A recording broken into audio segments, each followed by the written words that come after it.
I'm a great believer in goodwill. I think goodwill is the lubricant that greases deals, that makes deals happen.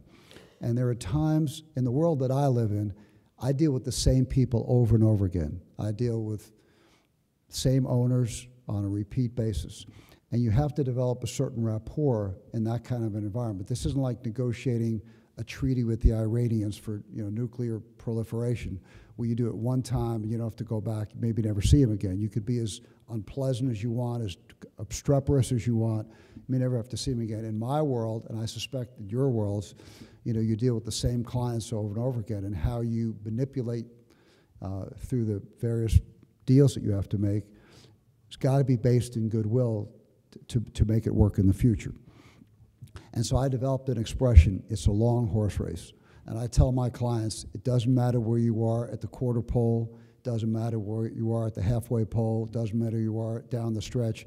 All thing that matters is who wins at the end. And sometimes you have to give up short-term gains in the present to make long-term gains in the future.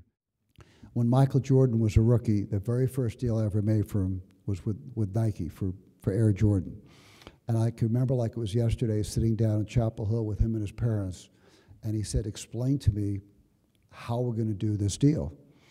And I said, well, there are really two ways we could do this. We can either sign you with a company for shoes, we could sign you with a separate company for socks like Toltex, or we could sign you with a company for bags, and a company like Starter for hats, and someone else for backpacks, or we could give everybody all the rights to one product. And he goes, well, what's the difference? I said, well, in the short term, you'll make way more money if you split it all up and get individual guarantees for all the products. But if it really works in the long term, you'll make more money if we can try to create a brand. Now, no one in basketball had ever created a brand. It didn't exist. But in my experience in tennis, people like Arthur Ashe and Stan Smith had amazing brands. Stan Smith Adidas shoe, still one of the top leading selling shoes of all time. Arthur Ashe's head racket, was a tremendous innovator in the world of tennis. 30 years later, brand Jordan is approaching $3 billion in sales. Michael individually outsells the next 7 current NBA players by about 3 to 1 combined. Another thing I believe is sometimes, sort of like as a reverse or synergy, where they say the whole is greater than the sum of the parts, sometimes there are things that are so valuable that you can't break them up. You can't chip them down.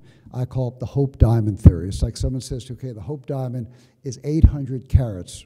How much would it cost me to have 5 carats chipped off so I could buy a ring for my girlfriend?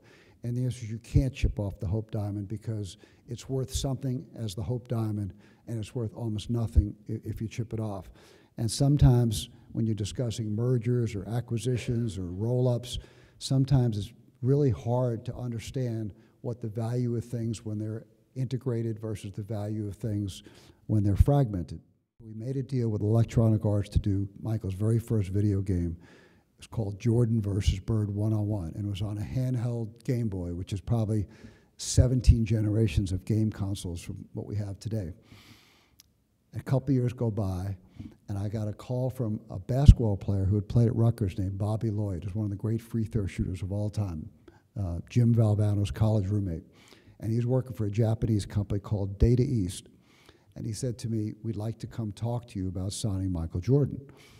So I said, great. So we sat down, and he said, I said, I want you to know we've made a deal with Electronic Arts. He goes, oh, that's fine. You probably don't know very much about the game industry, but Electronic Arts' platform is floppy disks, and our platform is cartridges. And I said, well, God, that's really interesting, but I bet you we gave the rights to cartridges away to Electronic Arts.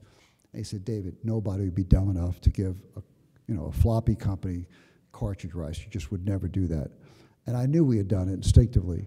So I went to my desk, pulled out the contract, and sure enough, we'd given the rights to cartridges and every kind of technology, heretofore known or forever discovered in the next 100 years.